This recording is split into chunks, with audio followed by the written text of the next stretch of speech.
Good afternoon. Welcome to today's Second Nature webinar. My name is Eric Howard, and I'm the Director of Strategic Partnerships here at Second Nature.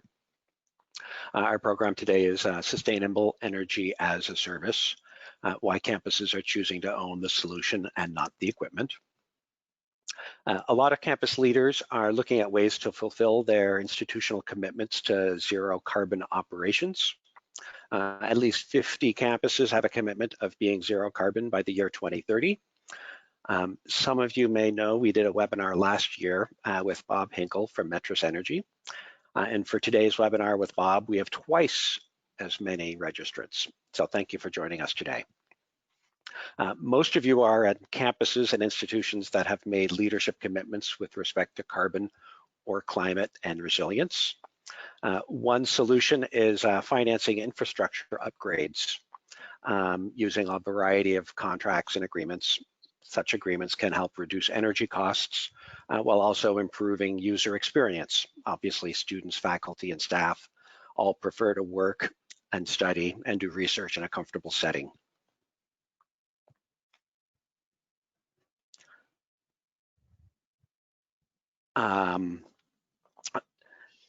I'd like to go quickly through some of the logistics for today's program. The program is going to be recorded. After the session, you'll get a link and you'll be able to watch it again or share it with your colleagues. The recording will also be posted on the web. In addition, you can use the chat question function to ask questions during the program, and we'll be answering them towards the end. And the last thing to note here is that everyone is on mute mode. That will help avoid background noise and other interruptions. During the webinar today, you'll hear from experts at several institutions and how different campuses have approached efficiency upgrades without having to borrow funds or dip into their assets. The lessons from today's program are applicable to small institutions as well as larger ones. A quick outline. Again, this is Eric Howard, that's me. I'm giving a brief introduction. We'll also be hearing from Greg Simmons, the Director of Energy, Sustainability and Infrastructure at Guidehouse, and Bob Hinkle, who's the President and CEO of Metrus Energy. Several of you have already submitted questions, and we look forward to providing as much information as possible.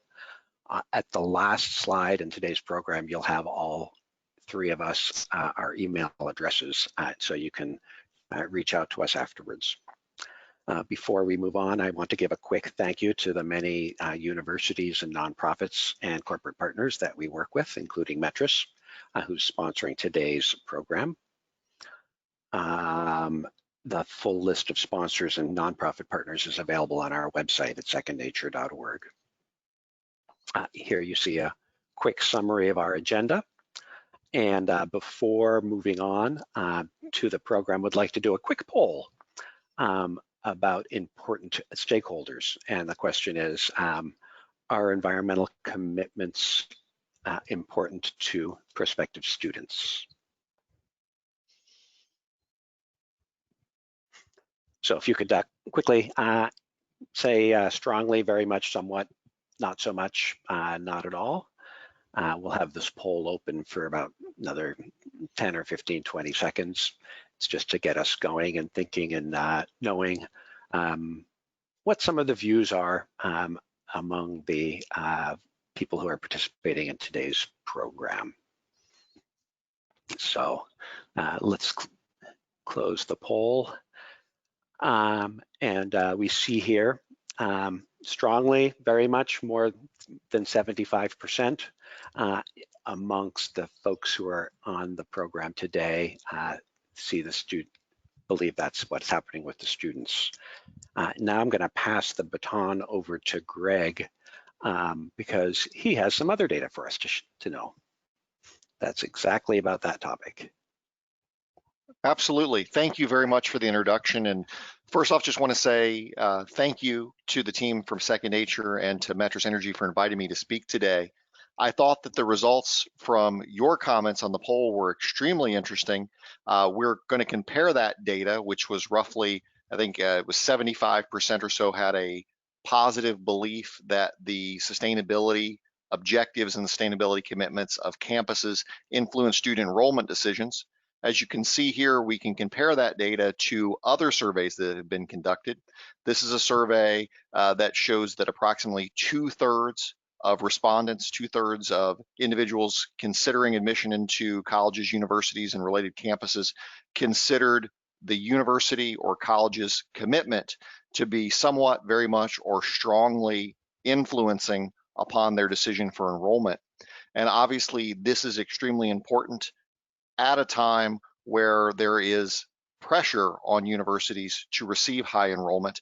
As many of you know, this has been a challenged area in the era of COVID-19, and many reports have indicated that enrollments are below target ranges, with some reports showing that more than 60% of colleges and universities are missing their enrollment targets. On the next slide, we'll talk a little bit about trends that we're seeing that relate to sustainability as well as funding objectives. But first, what I'll do is I'll spend a couple minutes just introducing myself and talking a little bit about Guidehouse, my firm.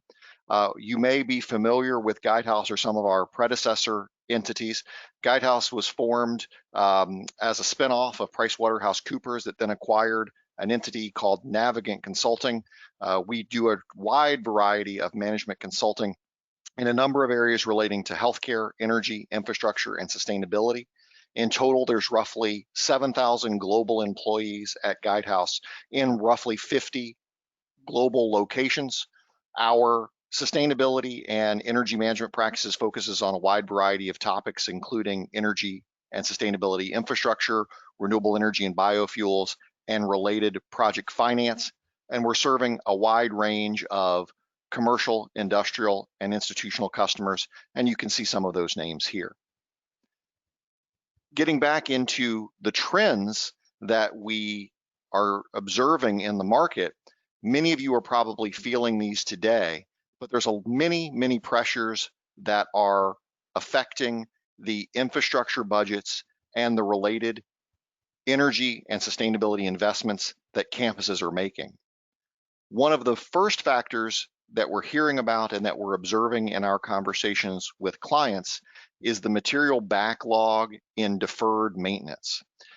Research has been conducted on this topic, and between 1987 and 2013, we're seeing more than an 8% drop in spend at public institutions relating to their O&M outlays, which means that in times of aging infrastructure, less is being spent to maintain, and teams at the maintenance departments within universities are working on critical failures as opposed to preventative maintenance in many cases.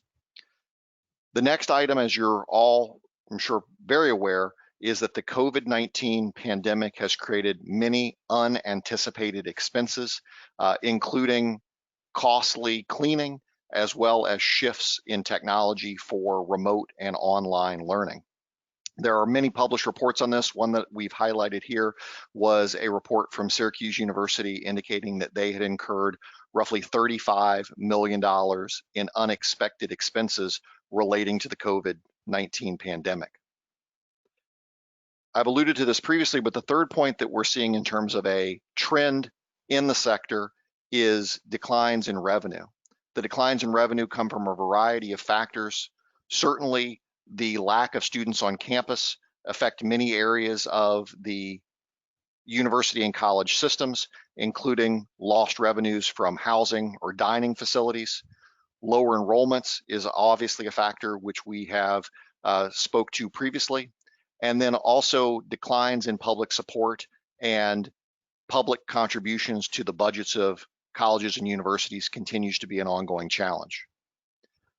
This is all in the backdrop of trends that are impacting campus environments where there is actually an escalation in pressure from internal and external stakeholders, including students, faculty, and related communities to increase their commitments to being clean, green, and sustainable.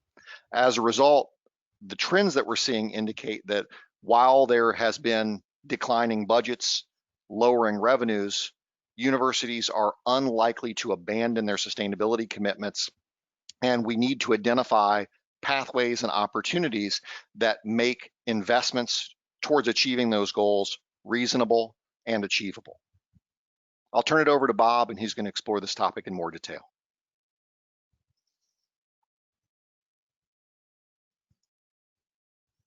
Great, thanks. Thanks, Greg, and I think I see myself coming on here.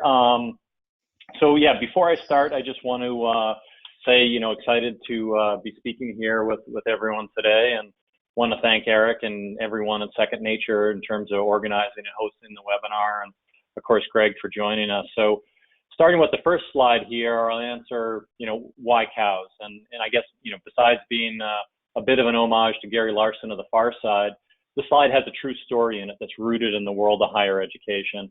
And that is that the president of Dartmouth College put up a picture of a cow to his board when he was doing a presentation where he was pitching the idea of having a third-party group come in and finance and own their energy infrastructure on the college's campus. And he said there was a time when we needed to own cows to get milk on campus. We don't own cows anymore.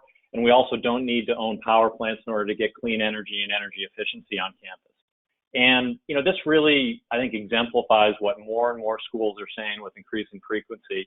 And that is that you can receive the benefits of both energy savings and an upgraded facility without paying for the equipment up front or dealing with the hassles of asset ownership. And, at its heart, that's really what sustainable energy as a service is all about. And the market itself for as a service is something that has been growing over the last several years. It's something that right now I think is a little bit fragmented in terms of some of the different offerings that are out there. You hear groups talking about lighting as a service or steam traps as a service. And the lens of sustainable energy as a service is something that can really, I think, put a sharper, I guess, resolution on what customers are asking for, which is to have energy efficiency upgrades increasingly start to be coupled with renewable energy upgrades, and to do that in a way that, again, avoids all the upfront costs. So with that, we can move to the second slide that I'll do here that focuses on the evolution of the sustainable as a service market. And although energy as a service and sustainable energy as a service is really thought of something that's slightly new, it has its origins in some very well-proven financing structures in the energy world and beyond. And this certainly includes traditional performance contracting, which dates back to the early 1970s, where energy service companies or ESCOs coupled the delivery of turnkey design, implementation, construction, alongside the provision of long-term energy savings performance guarantees.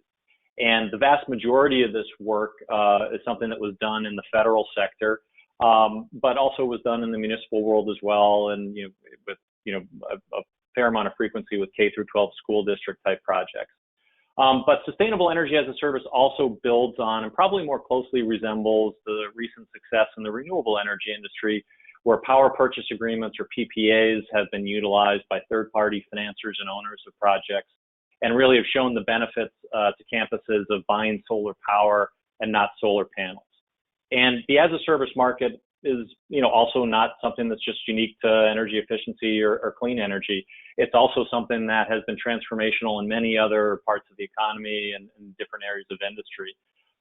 So it's something that has been of great use, obviously, in the IT industry, in the shared economy, where third-party ownership and the existing use of assets is something that's gained efficiency and optimized the use of resources, whether it's in cloud-based computing, cars, or homes.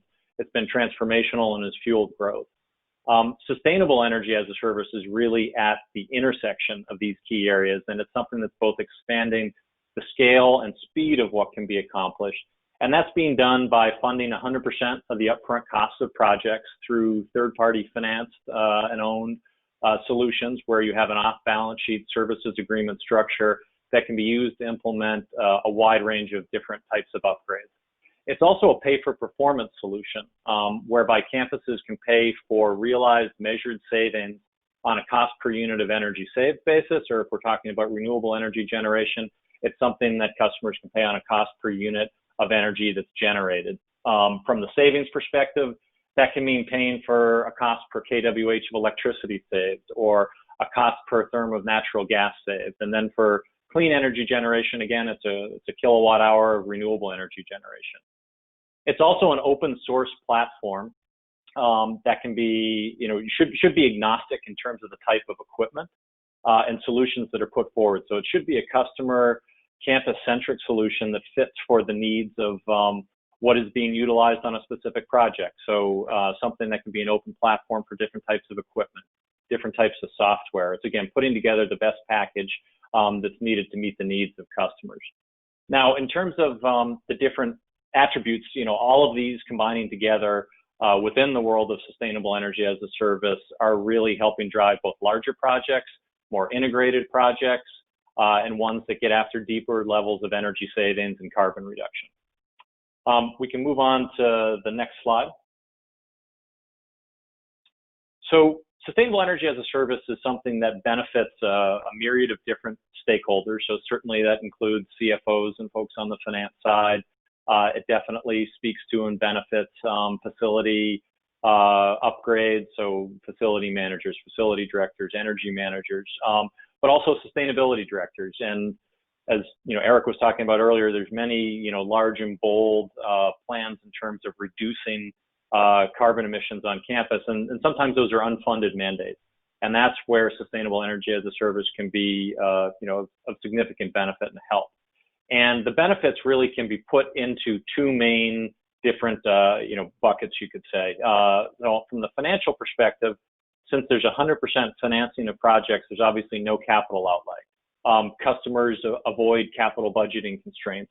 Sometimes projects get stymied by having to hit certain payback period hurdle rates or internal rates of return. With third-party financing and no capital outlay, you can implement deeper projects now and really accelerate the pace of what you're doing on campus.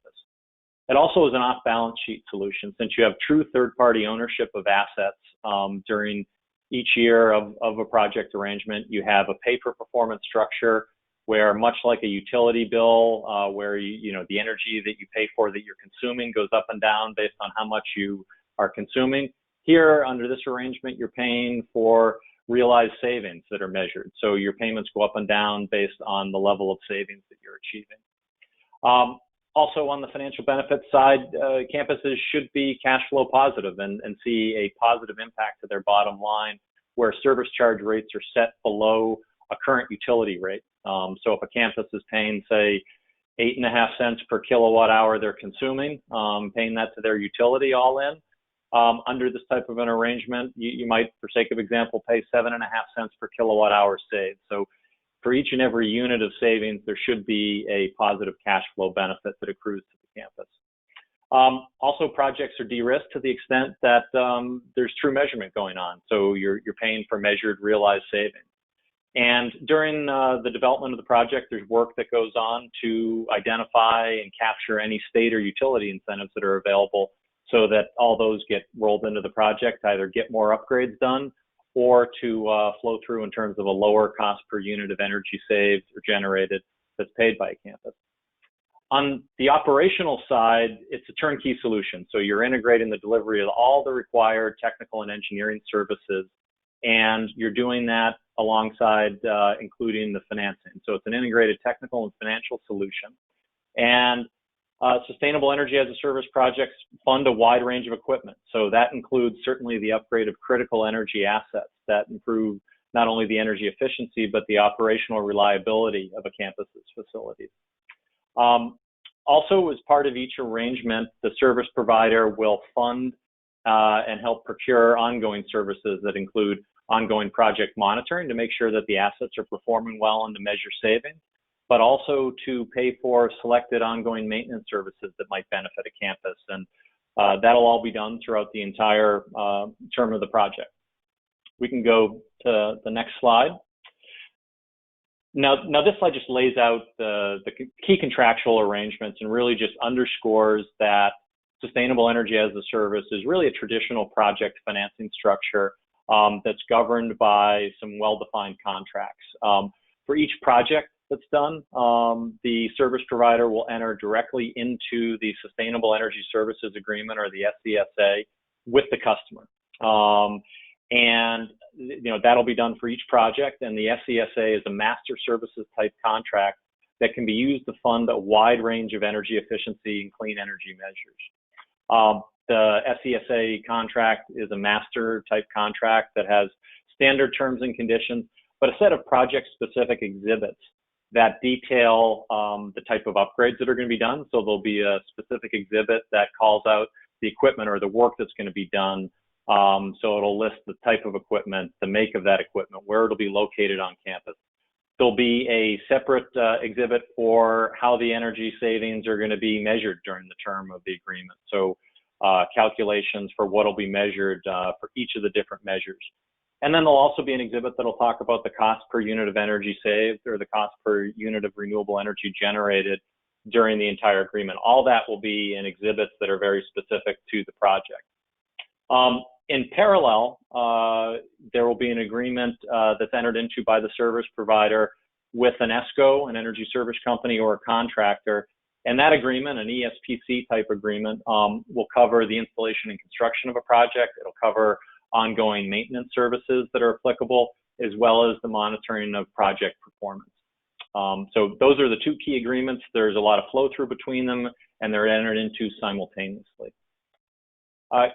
Going to the next slide, this just gives an overview of a typical sustainable energy as a service project. And although single measure projects are possible, typical projects often include a half dozen or more upgrades that improve the electric and thermal efficiency of energy systems at a campus's different buildings on site. And often there's a bundling together of different energy efficiency measures and clean energy measures into a single project. And that again is to achieve deeper levels of energy savings and to capture a broader range of facility improvements. Typical project sizes can vary, but generally they're north of $1 million if you look at all the equipment and labor that's required to install and construct the project. Average size probably falls between 3 to 5 million, and again is a bundling of different measures together. If you look at the underlying economics of those types of projects, the weighted average payback is something that probably on average, I guess, falls into a 5 to 10 year period.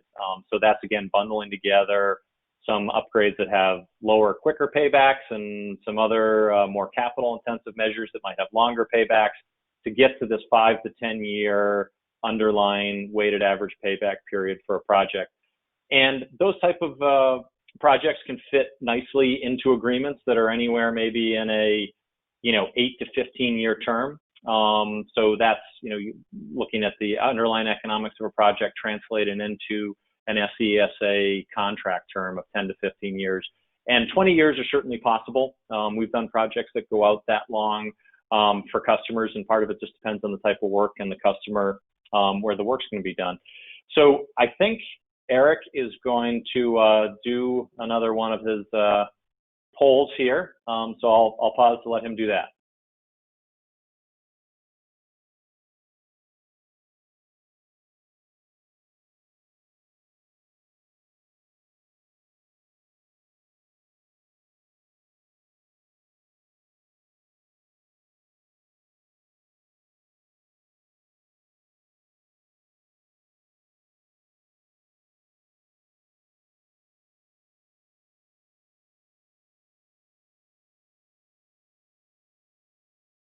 And I guess folks are answering away.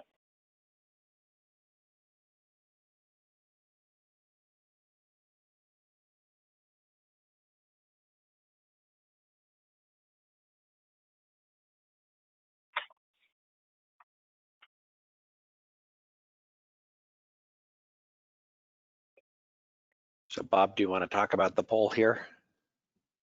Sure. Before we go on to the next slide. Nice.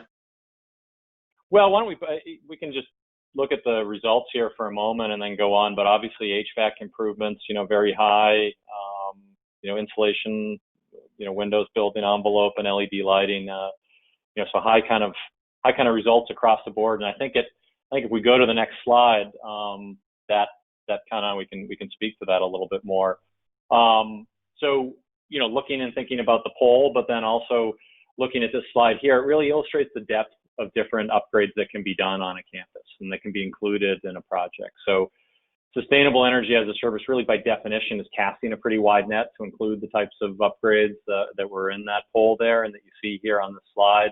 And that does range from lower cost, quick payback period items like lighting and controls, which often are less capital intensive, but can be an economic engine in a project to help go after some of those, HVAC upgrades that were cited there in the poll that have longer payback items like the replacement of boilers and chillers. That's all, fits in very well to the way projects are developed under this type of structure. And, some of the other results talked about solar and energy storage. And we are seeing an increasing trend where clean energy technologies such as solar, energy storage, and EV charging infrastructure as well are really being added into projects alongside traditional energy efficiency upgrades. So it's certainly doing energy efficiency first, but all of these different items are critical to going after Scope 1 emissions, on campus. Going to the next slide, we can talk a bit about the project lifecycle and how projects are developed. So the service provider is involved in all phases of a project lifecycle. So in the development phase, a wide net is cast in terms of what's looked at for the efficiency measures and clean energy measures on campus. And there's a series of technical analyses, starting first with the preliminary energy assessment. That's a quicker on-site walkthrough type audit, and then more detailed energy assessments or investment grade audits. And throughout that process, the service provider is working with the selected ESCO or contractor, and they're working to identify a suite of attractive upgrades that really run the gamut of what's possible in the built environment on campuses, and to find that right mixing and matching of energy efficiency and clean energy upgrades. So the service provider will take the results of those technical analyses and really perform the financial engineering required to design a project that'll meet both the technical and financial needs of a campus and what they're looking for out of a project. The service provider will then fund 100% of the upfront cost of a project, and they'll do that in part with their own equity, so they have their own capital at risk on projects, but then they'll also bring in outside debt to get to that 100% financing. And during the construction, the service provider will pay the energy service company for the work on a progress basis as assets are installed and work is completed. And then at the end of the construction period, which again is probably a 9 to 12 month construction period for most campuses, maybe some projects with a smaller scope could happen quicker. But once that construction work is done, the service provider will own all of the assets that are part of the project. And also there'll be some work at this time to try to secure any incentives that can help make the project as financially strong and deep in terms of achieving energy savings as possible. But once a project becomes operational, that really starts the clock on the term of the SESA contract, and the realized savings will then be measured during each and every year of the contract. So measuring what the realized kilowatt hour savings are in terms of natural gas, and if there's renewable energy generation, quantifying the renewable energy kilowatt hours that are part of the project. And that'll be done during each and every year. And then the quantity of output from the project, either in the form of savings or renewable energy generation, will then be put together with the service charge rate, that cost per unit of energy saved or cost per unit of energy generated, to get to the total payments that the customer will make. And campuses will really make their first payment 3 months after a project completes construction. So if we're talking about a 9-month construction period, the first time a campus will make a payment will be at the end of 12 months from the start or really signing of that project contract. Then once a project gets to the operational phases, the service provider will be paying for that ongoing monitoring of the project, making sure the assets are performing well, and paying for any selected or appropriate maintenance that might be part of a project. That'll all be going on during the full term of the agreement. And the service provider will also begin to work to identify new energy efficiency measures that are possible to add on campus. And this really underscores a key difference between sustainable energy as a service and more traditional financing, where under the as a service model, you enter into an agreement, and then a few years in, if there's some new energy savings opportunities that emerge either from technology advances or changes on campus, you can add those into the original contract at the agreed upon cost per unit of energy saved or generated that was part of the original contract. So it makes sustainable energy as a service much more of an ongoing, sustainable, operations procurement program. So different than a point in time financing. And after this, customers continue to reap the benefits of these projects, and that can include lower energy bills, healthier and more efficient buildings, and of course, more sustainable operations. We can go to the next slide, which really kind of matches or dovetails with the project life slide. This just shows a typical cash flow.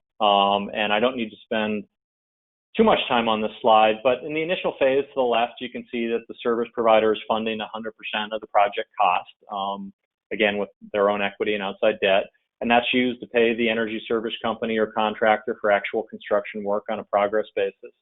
During this time, the customer is not making any payments.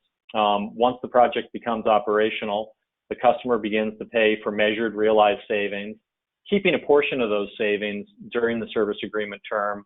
But a majority of those savings do go to the service provider, and that reflects that they're funding 100% of the upfront cost of the project. They're paying for ongoing services, but that's how the contract works and flows during its operational period.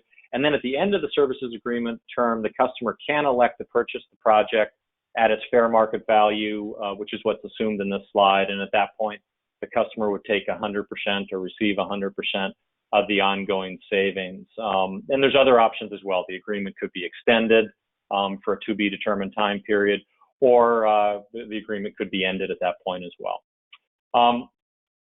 Going to the next slide, this provides just a snapshot that is comparing different financing options that are out there. And so I'll spend just a moment stepping through this.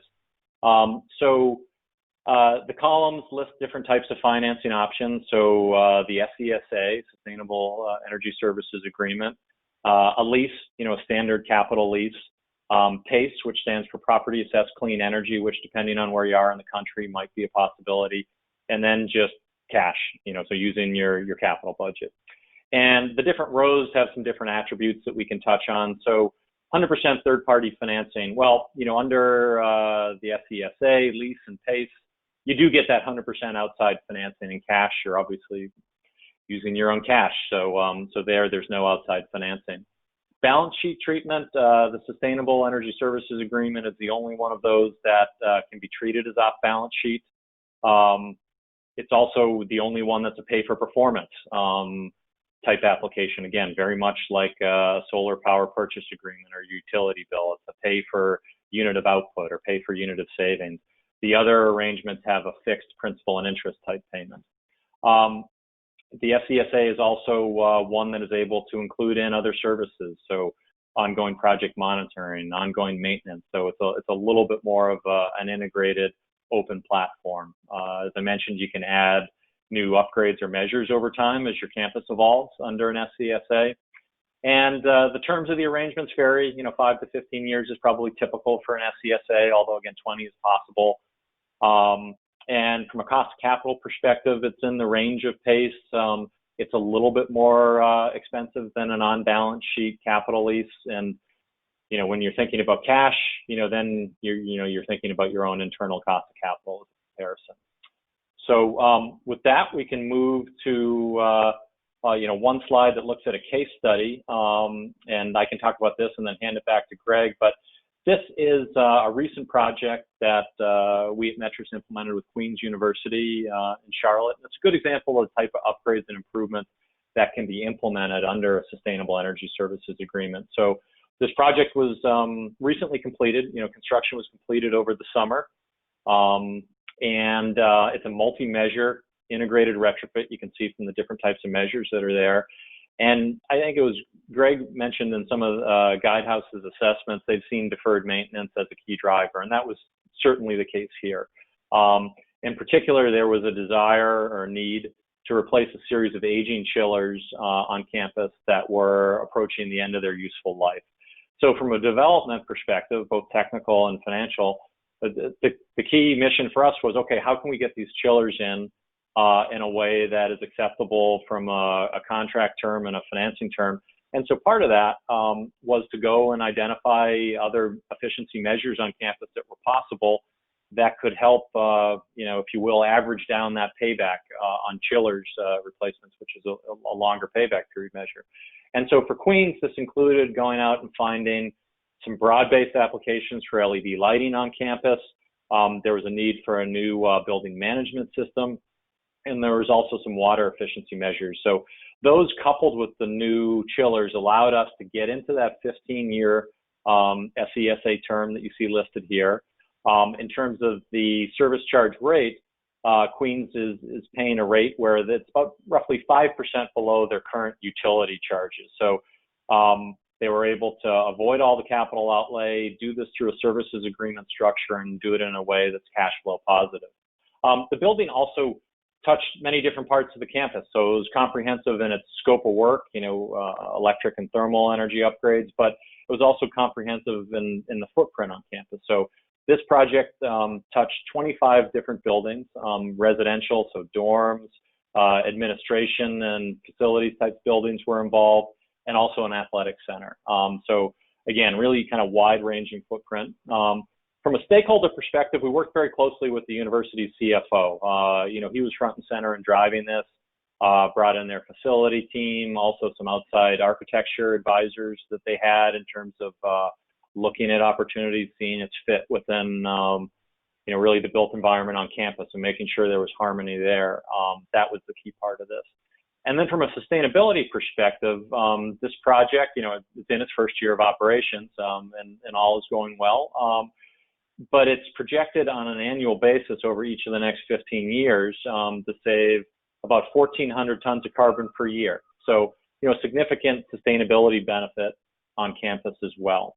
So with that, I'll pause and hand things over to Greg. Thank you, Bob. That was some great information and certainly some really informative case studies. It really starts to show the opportunities that other campuses and institutions are starting to see from sustainable energy as a service type programs.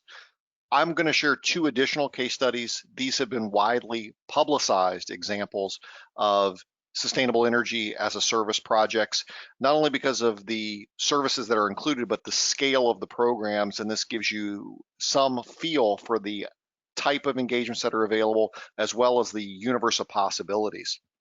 So two examples that are commonly referenced in the market include a program at The Ohio State University. This involves a vendor coming in and taking over the operation of the university's power, heating, and cooling systems, as well as an ongoing project to install energy conservation measures to support the achievement of the university's sustainability goals. This particular program involved an upfront payment and then an upfront payment from the vendor to the university, and then payments from the university on an annual basis back to the vendor over an extended period of time. The upfront payment exceeded $1 billion, as well as commitments from the vendor to make additional capital available to fund and integrate additional sustainable energy as a service opportunities within the campus environment. And in exchange for those payments, the university is paying an annual recurring fee that will increase per year, as well as a financial return on investment due to the vendor that was agreed to in the contract. In a second example of the scale of the type of energy as a service opportunities that we're seeing is the program that was entered into by the University of Iowa. Many of the characteristics here are very similar. The vendor took over operation of the university's energy system, including its steam cooling, water, and electricity infrastructure, and will ensure that it reduces its reliance on coal-fired generation and implements renewable fuels and renewable electricity generation alternatives consistent with the university's sustainability plan. This is another 50-year agreement and involved an approximately $1.2 billion upfront payment, and then annual charges from the vendor to the university of roughly $35 million a year plus other considerations. I think these are interesting examples to show how big certain transactions have come to, and interesting ways of how the market is adapting to the sustainable energy as a service infrastructure. To wrap up, one of the things that we are seeing, and that when we engage with our corporate and campus clients is that sustainable energy investments should continue to be evaluated and can be funded through sustainable energy as a service projects, even when you have no capital or there are concerns for other situations that you may have or challenges that you need to overcome. Bob articulated many of these, but I think it's important for us to reinforce several points. And these are several of the key benefits that we see from sustainable energy as a service programs and that we expect to continue to prevail in the market moving forward. First, these agreements have a transfer of risk. The vendor takes over the responsibility to own, operate, and maintain the assets that are covered under the agreements. And as a result, they're responsible for the performance obligations of the assets covered under the engagement. Second, the programs are comprehensive. This means that in many cases, you can bundle together multiple facility improvement measures into a single agreement. This would be some number of high payback measures that you may have funded through other sources. You may combine them with other measures that are high environmental benefit, but maybe less attractive from an economic payback perspective, into a single integrated package that allows you to combine the economic benefits of certain measures with the environmental benefits of other measures to create a comprehensive program that promotes decarbonization and reaches campus sustainability goals. The third area that we find that's extremely important for these types of programs is the embedded value guarantees. The programs, and as a typical feature of the sustainable energy as a service programs, they include savings guarantees, resilience guarantees, a wide variety of different warranties, and provide positive cash flow that funds the entire transaction. And this leads really into the last point that I have previously mentioned. The leading energy as a service solutions are completely no capital upfront solutions, can sometimes provide capital upfront, involve positive cash flow or are pay from savings type of programs. And depending on your accounting rules and the exact nature of the agreements, are in many cases considered off balance sheet transactions and do not involve the accrual of debt to the environment, to the organization, as well as to the campus. So many, many good things come from these, and they should be strongly considered when you're looking for your future energy and sustainability investments. And with that, I think we're going to open it up to questions, right, Eric and Bob?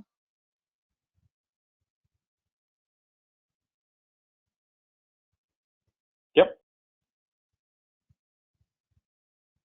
Eric, you may be on mute, sir. Sorry. There we go. Sorry about that. I turned on the picture, but not the mute. Thanks so much. We do have a couple of questions that have come in. I think one of the first ones is, what are some of the hurdles that a campus might face when considering this type of an opportunity? Yeah, Bob, maybe I'll take that one and you can add in. Yeah, great. So Eric, that's a great question, and thanks to the team that submitted that. Some of the hurdles that you see, or maybe I'll answer it in some of the elements that a campus should consider strongly when they're entering into the agreements. One of the first things is that, and Bob alluded to this in some of his comments, but the sustainable energy as a service and generally as a service market definitions are evolving, and they don't necessarily mean the same thing every time to every vendor, every provider. So one of the things that I would counsel clients to be, my clients, and as well as anyone on this webinar to consider, is to make sure that you're on the same page with the vendor, that you're clear about the definitions, and that all of the topics of concern are covered. Some of the other things that you want to make sure that you're accounting for when you're executing the agreement would be future operational changes. So for this audience, you have campus environments.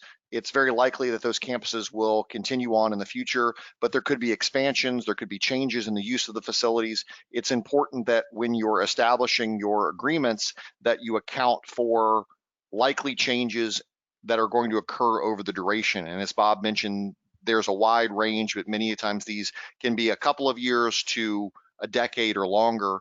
Those considerations need to be met. And this really comes right into a third point that I would mention, which is, as with any energy or sustainability infrastructure project, making sure that you have solid expectations around your ongoing monitoring and verification of the program. So knowing how you're going to measure each of the facility or energy conservation improvement measures, and that there is alignment with how that will be accounted for and tracked going forward. Bob, hopefully that's in alignment with your thinking. Yeah, for sure. I mean, maybe a couple points to add on, and I mentioned this briefly earlier on. I think the as a service market is something that has been growing and of increasing interest to customers. And Eric mentioned the added attendees this year, which is great. You know, like to see that for sure. But it is somewhat fragmented. There's a lot of different offerings out there. You see people talking about different, you know, as a service structures, and it doesn't always mean the same thing. And there's certain core elements that should be in there. And, you know, that is, of course, having 100% third-party financing, having payment structures that are variable, and also really having it be an open platform that's customer-centric. So not having it be something where it's also more designed to sell a specific piece of equipment or software. It's something that should be design it and build it as it best suits the customer. So that's a key part. And then you touched on something that, I mean, I think it gets into how some of the savings are measured and verified, and that is there's a lot of assumptions that go into these projects. And having campuses understand those, you know, understand what is the fixed assumption in the calculation of savings, understand what's going to be a measured element is important, because often operational parts of a campus get fixed, operating hours of a library compared to an athletic center. And then what gets measured typically is the equipment and actual efficiency improvement. So I don't know, there was a lot in that question. Maybe it was a couple questions that submitted, but I'll stop there. One of the next questions, a couple of people asked very similar ones, which is in 2020, the costs of operating a campus is very different than they would have been last year or under normal situations. And so how does this change in campus operational cost affect the financials when negotiating future ones? Yep. Yeah, it's a good question, and there's probably a couple different pieces to it. I mean, I guess you know, I would say there's maybe two questions or two answers in there, and hopefully, if I give them here, I'll hit on the intent of what was being asked.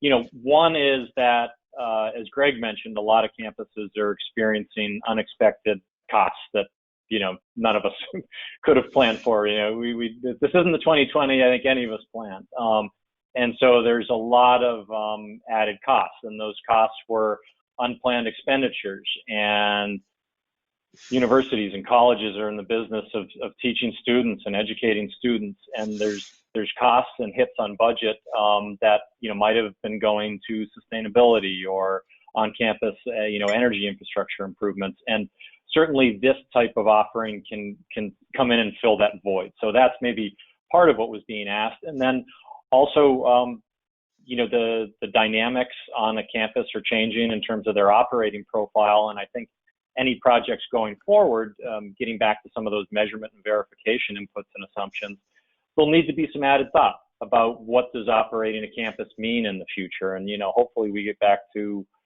what we all consider normal, but it's not going to happen overnight, and there's transition period. And so I think these agreements need to reflect that. And part of one of the underlying points that goes to these agreements, and I think speaks to this specific question, but others, is that it's collaboration. The service provider, the campus, and the technical group, the energy service company or contractor, share a lot of information in the development. Everyone gets on the same page, and that's what works its way into the exhibits, the contracts. And so, you know, it's having that upfront discussion, and, you know, that's what part of this process is about. Okay, one of the slides, there was a picture of a building, and there were a number of examples of things that could be financed or improved through these kinds of agreements. Can you give an example of a poor project for such a program? Is there something that's like that kind of a project probably wouldn't be a good match? What I would say, maybe while I Greg, jump you in, want to go first? Yeah.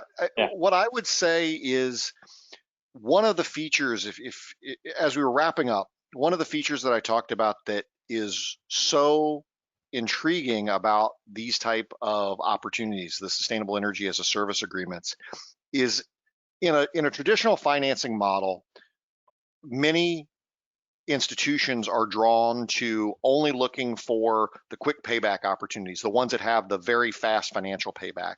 And that puts you in a certain mode of operation that may not ultimately get you to your greater carbon and sustainability commitments. So the as a service agreements are very nicely designed to allow you to combine things that you may be considering already or may just make some sense to do from a cash perspective with opportunities that you'd like to do, like deferred maintenance or sustainability upgrades that you just haven't been able to get approved, you haven't been able to find time or funding to do. So the idea, and you combine them into one package, and then you can deliver them through one agreement that is cash flow positive in aggregate as one whole package. So in terms of something that's specifically bad, I don't know that there's a measure that I would say that's specifically bad. What I would say is that these vehicles are a good methodology to consider and approve programs that you may not do through your normal economic evaluation lens. And Bob, I know you've probably seen many more of these than I have, so maybe you've seen some specific examples.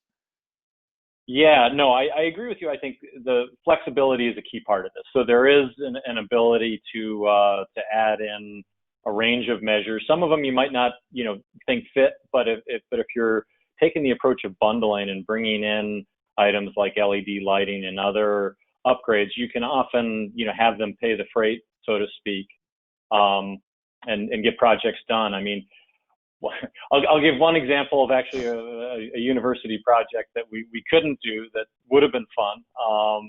Is that someone was looking to upgrade their gym. It was a Division I NCAA school that had a good college basketball team, and they wanted to upgrade part of the seating, and they wanted to see if we could include some new seats in there, and it would be very fun to have a Metrus seat, there, but it was something that was just outside of the scope. So I think, that's kind of an extreme example of something that's, more of a non-energy measure that's there. If someone came to us and said, hey, I want to upgrade every window, replace it, make it more high efficiency windows. In theory, that's something we could do, but the paybacks on windows are so long that you would need to have a lot of things in there. So it can depend, but part of it is it's collaboration and put forward ideas, and part of what I think is inherent in the structure is the ability to look at things, test it out, and see what can fit, and have it be collaborative. Great. I have a good question from Ben here, which is that a lot of these types of projects may include multiple stakeholders or groups on a campus. And what is a good way to speak to those stakeholders and communicate with them as the projects get started or designed? What methods, strategies do you use to talking with the finance office versus facilities office versus buildings and grounds versus the provost who's responsible for the research facilities, or those different groups? Greg, do you want to start, or you want me? Sure. Yeah. No, I'm happy to jump in. Just like any large infrastructure project, it's vital that you have cross-functional collaboration early. And what I would say is that this is a solution, it's not necessarily a product. And what I mean is that when we've engaged with customers on this, you want to focus on the solution, the end state goal. What is it that you're actually trying to achieve? Because sometimes it does involve a minor shift in thinking. Many times the customers with whom I've been involved begin from a framework of viewing this as a traditional capital CapEx infrastructure investment, and they need to think about it a little bit as to what are we ultimately looking to achieve. We're looking to achieve economic benefit, sure, but this is a way for us to get things done without inputting our own cash that also will help us achieve our renewable energy or sustainability goals. And so what I would say is that early alignment with your stakeholders around what's your end state goal, and then being flexible about how you can get there is key. Also, the vendors, the energy efficiency vendors, as well as entities like Metrus, can help with creative solutions that maybe you haven't come up with early on that can be integrated into the package and get you most efficiently to that goal. Those would be the areas that I would start. Great. Occasionally, campuses have negative experiences when doing efficiency contracts. How can a campus that has had a bad experience or has heard about bad experiences of others feel more comfortable about doing these kinds of agreements in today or next year or in the future? Yeah, I can start with that. That's I think some of it is looking at the differences between sustainable energy as a service and some of the traditional, more energy efficiency performance contracting approaches. And there's benefits to the third-party ownership here, not only from a financial accounting treatment, but also from an alignment of interest perspective as well. Whereas under this structure, a service provider should be underwriting their return on the investment they're making, where they're putting their own capital at risk, which again is a difference than a lot of traditional performance contracting solutions in the energy efficiency world. You have a service provider putting their own capital to risk and then being repaid based on the expected savings hitting their original target. So the service provider is only hitting their return if the project is saving what it's supposed to. So that's a key part. And then I think some of it is the way the project is developed and documented. Getting back to getting the different stakeholders on board. You need to have clarity and understanding in how these projects are developed up front, and that's what leads to successful outcomes. So some of it's structural, and I think better alignment of interest than under traditional approaches, but then also part of it is just the service provider you're using, the way they develop projects, and that collaborative relationship. Yeah. Okay, great. Thank you. Yeah, please go ahead. Go on, Bob. No, the only thing I was going to say that I would add is many times when we get early stage questions from customers, they're seeking to answer that question. We've heard something bad, there's been a bad outcome. Level setting the expectations and understanding the agreement mechanics will help allay those fears. So having solid definitions of things like the monitoring and verification and your baselines at the beginning, just as Bob mentioned, are great steps that will move you down the path. Okay, good. Thank you so much. We've come to the top of the hour, and I want to be conscious of everybody's time and allow them to go on to their next project. There were some questions that were not answered today. I have put everyone's email addresses here. So if you did submit a question that you didn't get a response to, feel free to reach out to Bob or Greg or me, and one of us will do our best to respond as best as possible. On the bottom of the screen here, you see the secondnature.org website address. Feel free to visit our website for additional information. We also have an archive of prior webinars there, and today's webinar will be posted there either tomorrow or possibly on Monday. So that's where you can keep going to find additional information. I know we have 5 webinars planned for the month of November, and some of them are posted on the secondnature.org website, and you'll be getting information through your email accounts about those upcoming ones. Lastly, I want to remind folks that in general, our many knowledgeable experts have a chance to meet with campus representatives in person at the Higher Education Climate Leadership Summit. The last one was in Atlanta, Georgia in February. As you probably anticipate, the next Higher Education Climate Leadership Summit is going to be online, and we're calling it the 2021 Climate Action Pursuit. and the pursuit will involve a number of programs that take place over the course of 2021. The first gathering is going to be at the end of February. If you'd like to know more about the climate action pursuit, feel free to send a note to me, and I'll be glad to give you information. So in closing, I want to thank our two presenters, Bob and Greg, and on behalf of Tim Carter, Second Nature's president, and the rest of the Second Nature team, I wish you all the best for the fall season. Thank you so much. Thank you. Thank you. Thanks.